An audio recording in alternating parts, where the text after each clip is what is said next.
bersama saya, Zaki Akbar. Welcome to Talking News. Talking News kali ini kedatangan Dr. Fadli Ananda. Episode ini kita akan mengulas banyak hal di luar dari politik. Bagaimana perbincangan kita? Simak terus Talking News.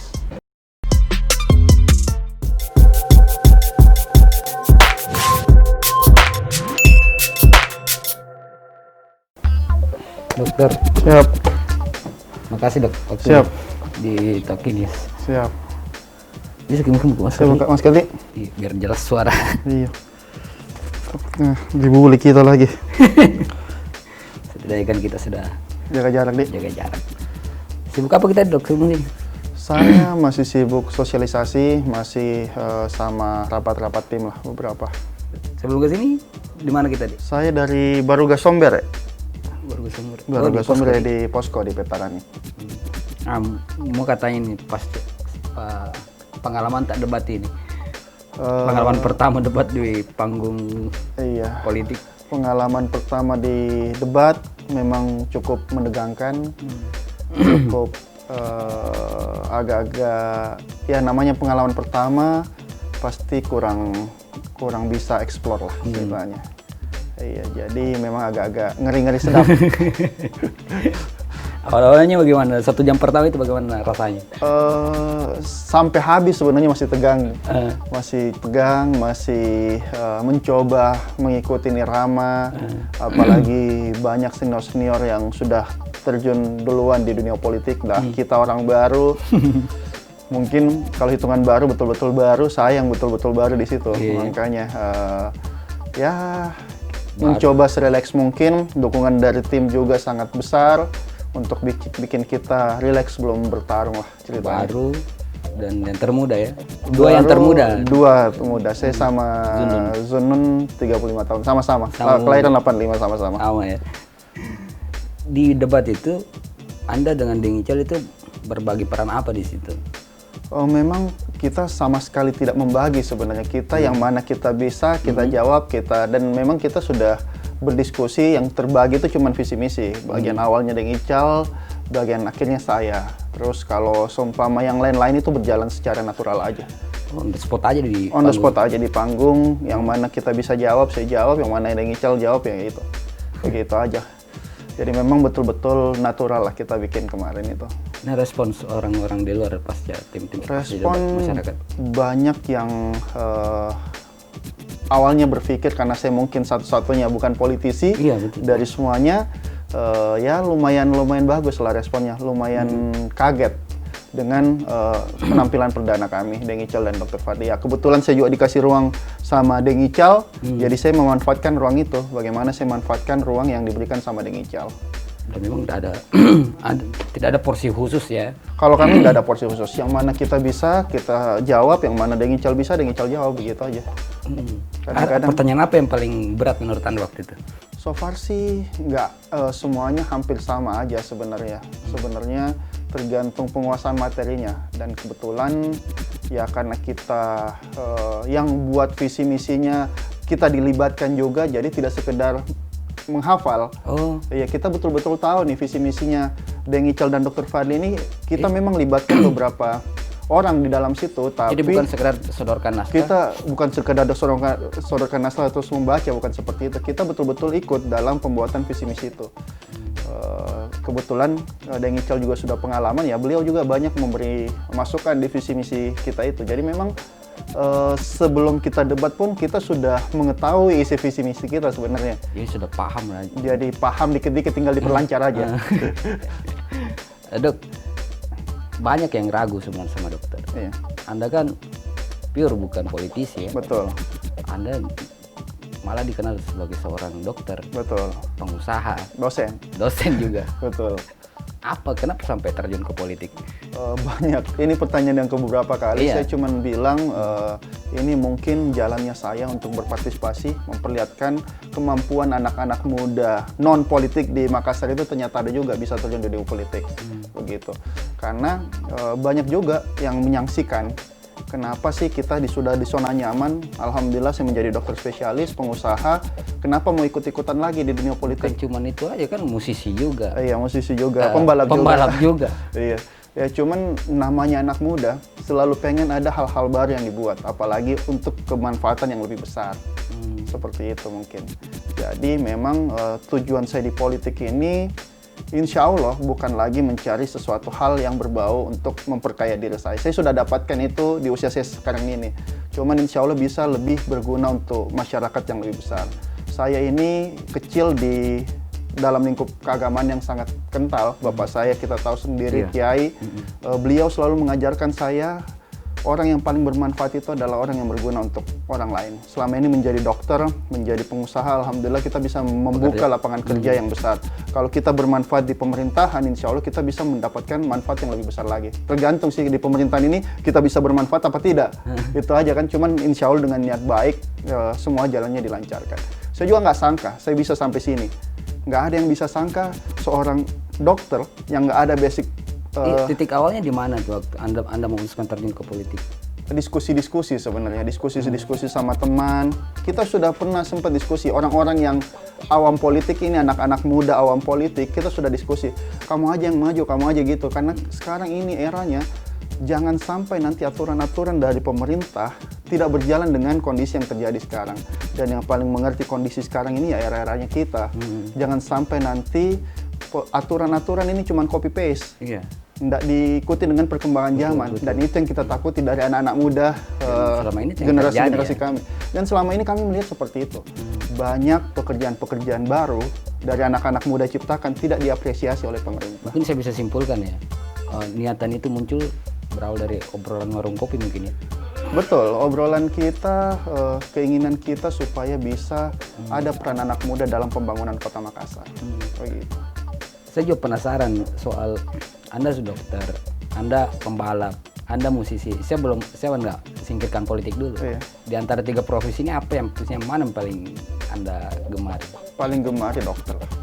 Kalau profesi ya, kalau hobi ya balap. Musik? Musik suka juga, cuman mulai dikurangin. Kenapa dikurangin? Nggak apa-apa, manfaatnya ke orang lain. Tapi skill musik itu dari sejak sekolah ya? Saya musik dari kelas 2 SMP. 2 SMP? Iya. SMP di sini kan? SMP di Makassar. SMA di Jakarta kalau saya. SMA juga di Makassar. Iya. Saya sempat lihat channel YouTube-nya. Sempat jamming bareng Bondan Prakoso, jamming bareng Iqbal Tobing. Kalau Bondan Prakoso itu teman dari SMP. Kebetulan waktu SMA. Waktu SMA, zaman Bondan main di mana ya? Funky Kopral. Iya. Bondan main di Funky Kopral. Bapak kebetulan kerja di Jakarta waktu itu. Jadi sering manggung bareng, sering main bareng.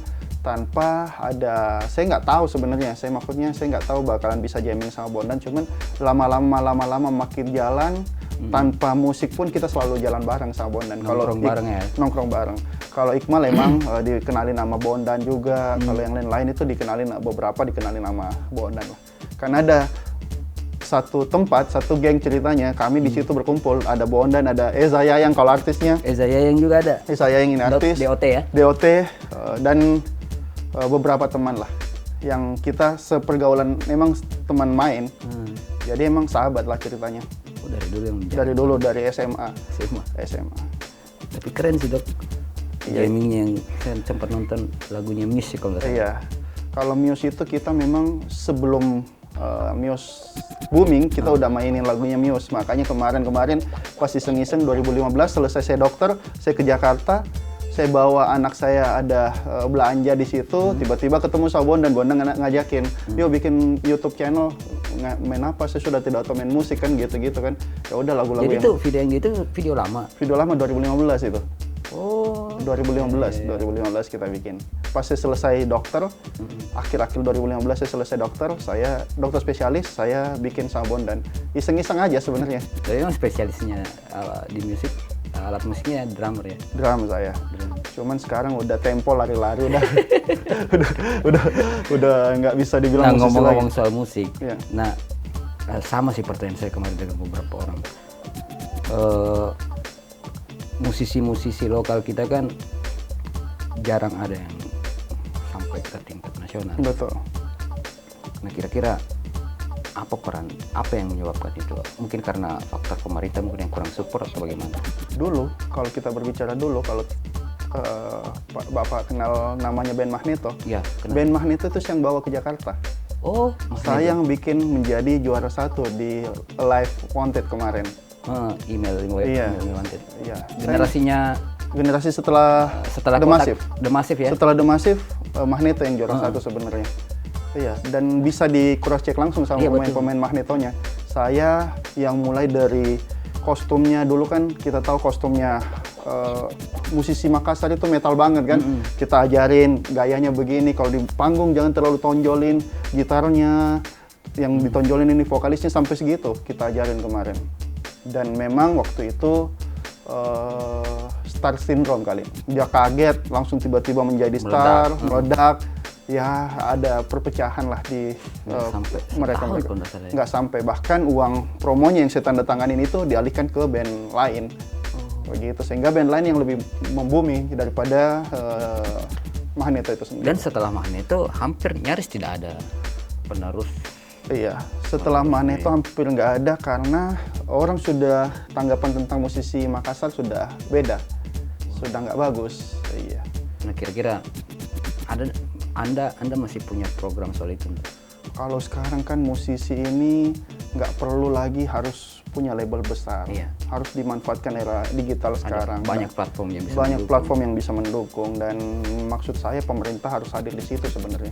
Bukan lagi kita mengikutkan kayak zamannya Magneto, kita harus mengikutkan festival, habis itu direkam di satu studio label yang besar. Sekarang kan udah banyak sekali sebenarnya. Bahkan musisi-musisi nasional pun banyak yang sekarang main independen. Betul, musisi nasional pun banyak, dan sekarang seharusnya ada peran pemerintah yang hadir untuk bisa mengangkat ini kualitas. Kalau kualitas kita nggak pernah ragukan Makassar lah. Orang-orang luar pun nggak pernah ragukan. Musisi Makassar, kita berbicara musisi ya Makassar nggak pernah ragukan.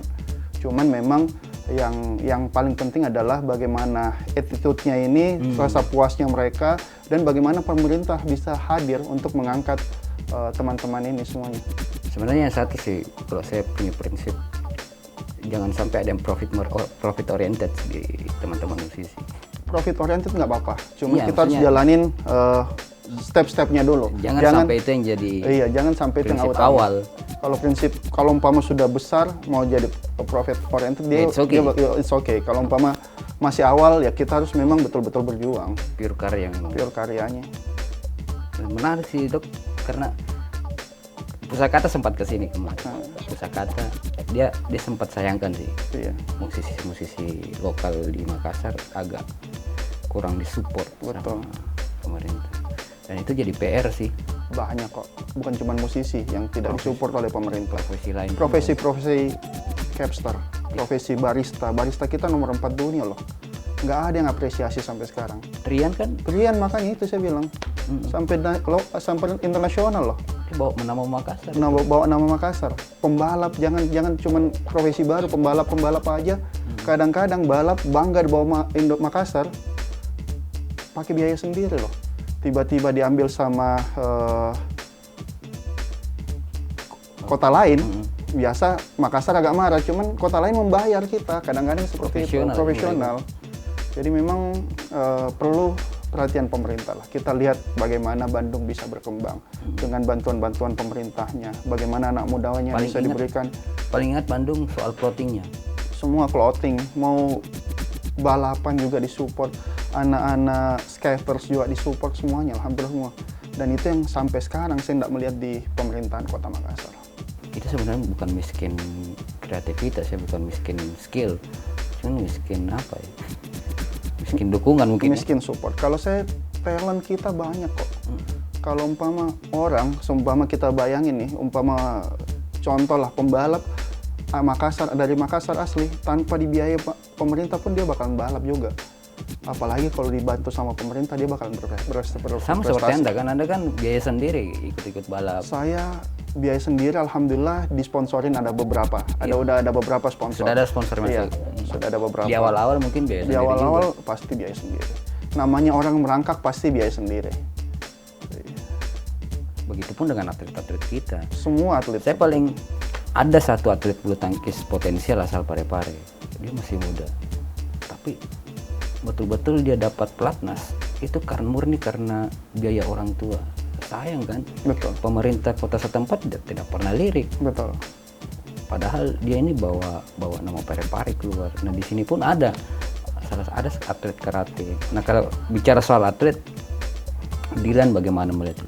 Kalau kami ya untuk itu Dr. Fadli ini hadir di pemerintahan untuk melihat profesi-profesi yang selama ini dianggurkan oleh pemerintah, tidak dihargai pemerintah, padahal bisa membawa efek pariwisata ke Kota Makassar. Kalau orang tahu Trian menjadi barista nomor 4 di internasional, itu kebanggaan sekali dan orang pasti mencari kopi-kopi di Kota Makassar. Kalau umpama kita kan kalau atlet itu biasanya membawa adalah akhirnya orang kayak seperti contohnya Brasil, orang tidak bakalan kenal Brasil kalau bukan sepak bolanya. Argentina juga seperti itu. Ya seperti itulah Sulawesi Selatan kira-kira. Potensi-potensinya juga besar sekali, cuman nggak pernah diekspor lebih jauh. Dengan menghargai orang-orang seperti itu, orang-orang itu bisa memanggil wisatawan lokal ataupun lokal ataupun internasional datang ke Makassar sebenarnya. Ya silakan. Nah yang saya tangkap itu menghargai. Memang agak kurang sih. Betul. penghargaan begitu kepada teman-teman yang punya talenta, yang punya potensi. Kasihan juga teman-teman kreator juga banyak yang mengeluh. Konten kreator, desain grafis. Mereka kurang. Andai kan mungkin mereka dirangkul, digandeng, dibina, bisa jadi program-program pemerintah nggak usah setengah mati promosi kemana. Nggak kemana-mana lagi. Contoh aja kita bikin Instagram, visit Makassar. Semua orang yang bisa potensi UMKM yang bisa potensi kita pasang satu-satu videonya ataupun gambarnya, itu sudah membantu mereka sekali sebenarnya. Dan kita nggak capek-capek lagi, dia bakalan bantu kita untuk mempromokan Kota Makassar.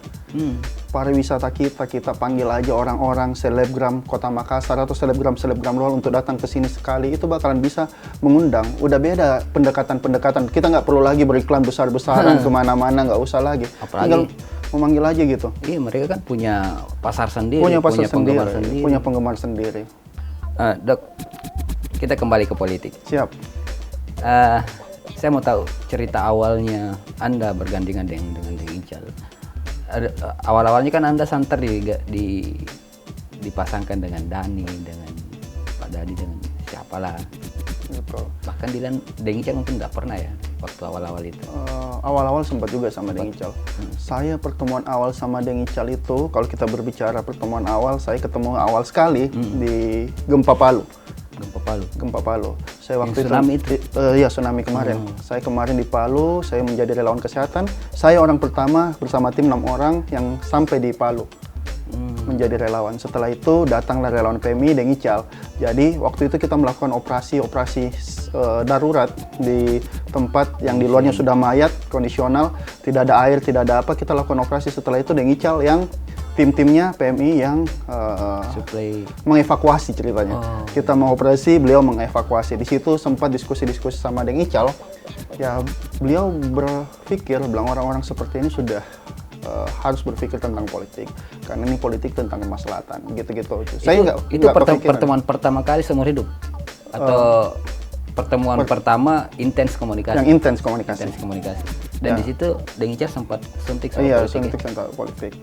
Saya bicara, diskusi, nggak terlalu panjang lebar tentang politik. Kita lebih bagaimana nih ke depannya ini, Palu begini. Deng Ical bilang ini bakalan lama nih Palu seperti ini, karena kan kacau sekali dulu itu.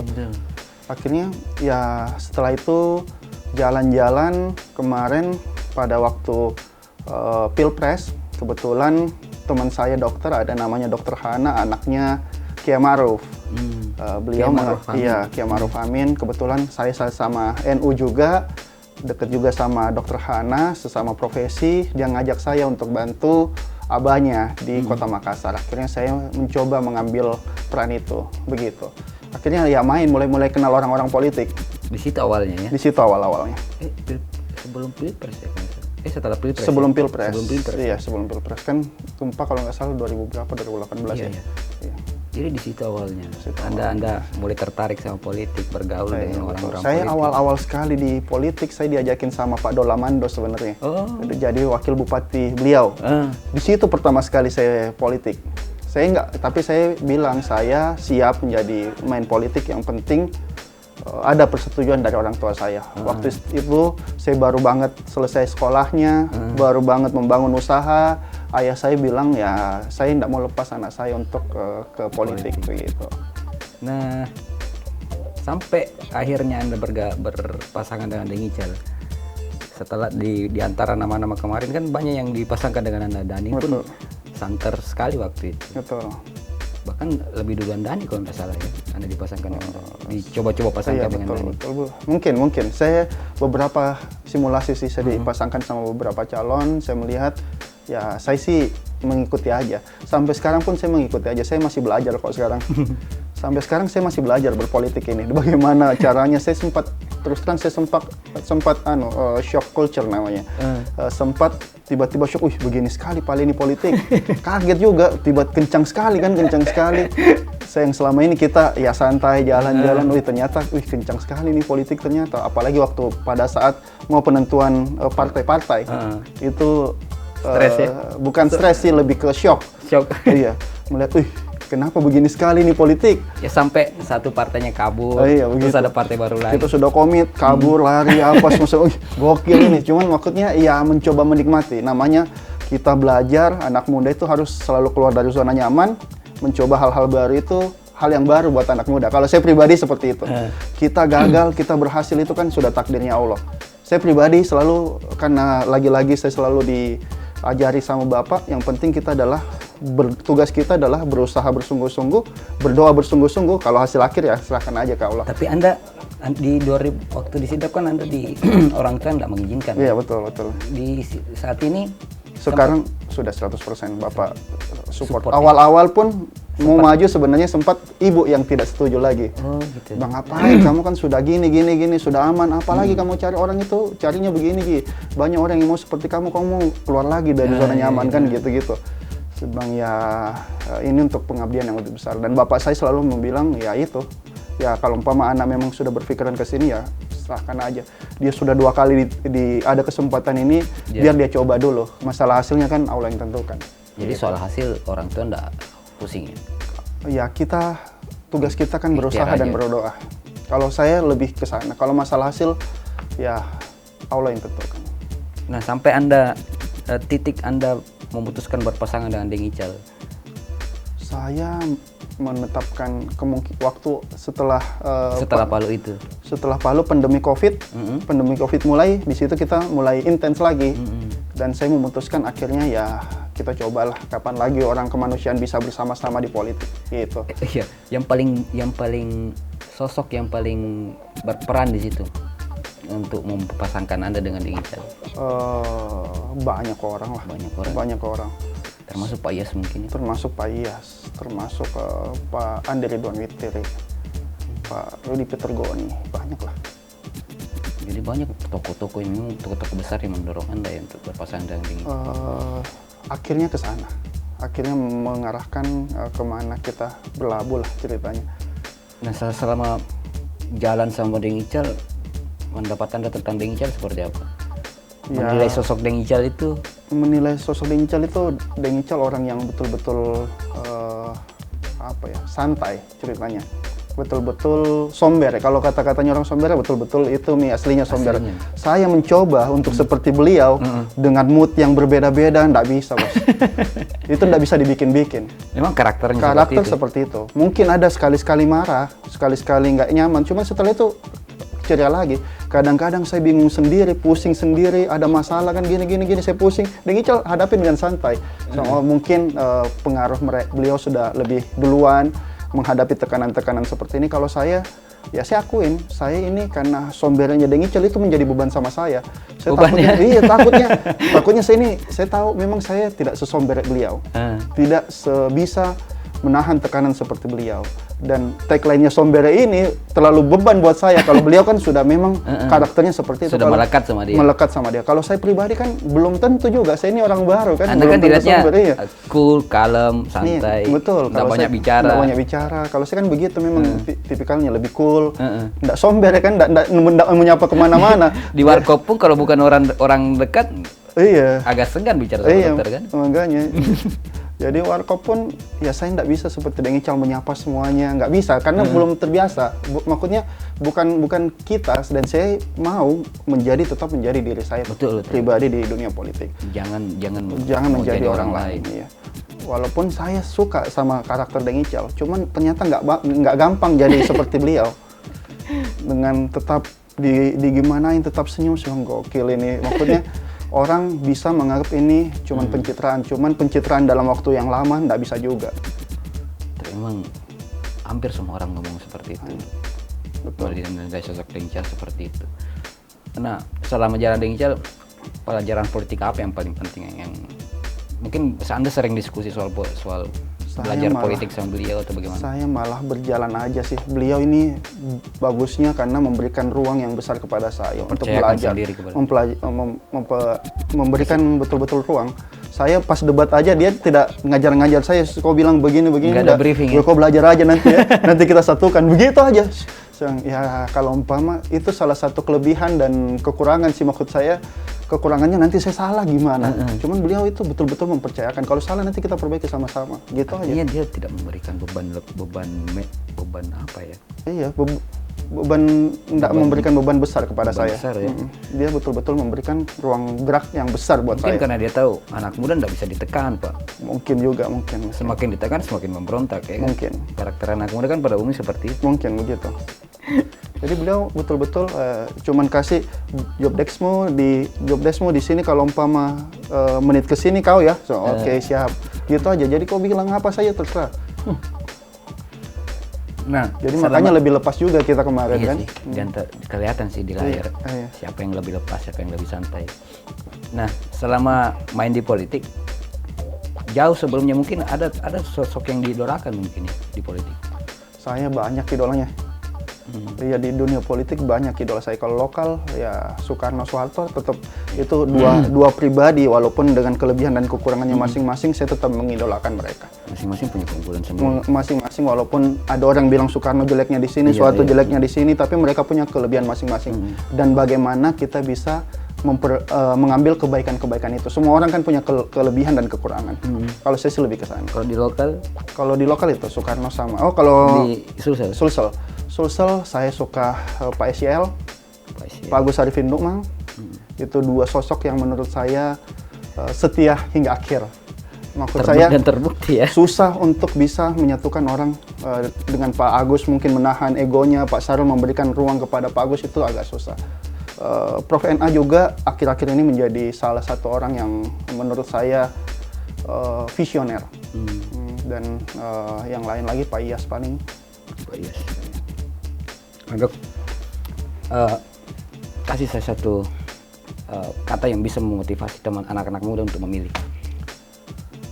Kata motivasi, ya. Kalimat motivasi lah untuk teman-teman anak muda ini. Anak muda kan banyak apatis. Betul. Anak muda nggak boleh terus lepas tangan dengan kondisi yang terjadi di Kota Makassar. Kekuatan kita 58%. Sayangnya lebih dari 58% itu lebih banyak yang apatis tentang politik. Dan kemajuan suatu kota, kemajuan suatu bangsa itu ditentukan oleh apa yang dibikin anak mudanya. Makanya dengan kondisi seperti ini, mudah-mudahan anak-anak muda Makassar bisa lebih peduli, dan ayo kita sama-sama menuju TPS. Apapun pilihan kita, yang penting kita memberikan sumbangsi suara untuk kemajuan Kota Makassar. Saya tahu semua kandidat ini pasti punya niat baik untuk Kota Makassar.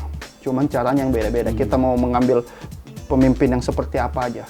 Pemimpin yang keras, yang sombere, yang apalah pokoknya. Dan semua ini terwakili sebenarnya. Dan menurut saya 4 calon wali kota ini adalah 4 orang terbaik untuk pemimpin Kota Makassar. Jadi saya mengajak semua anak muda, mari kita sama-sama ke TPS untuk mencoblos tanggal 9 Desember 2020. Kalau mau coblos anak muda lebih bagus. Terakhir, saya mau lihat pandangan Dr. soal masih semua calon. Iya. Kalau saya sebut nama, sebutkan apa yang terbayang di pikiran Anda. Dani Pomanto. Cerdas. Fatmawati Rusdi. Anggota DPR ya. Iya. Rahman Bando. Rahman Bando, mantan Kadis Pendidikan. Munafri Arifudin. Beliau senior saya. None.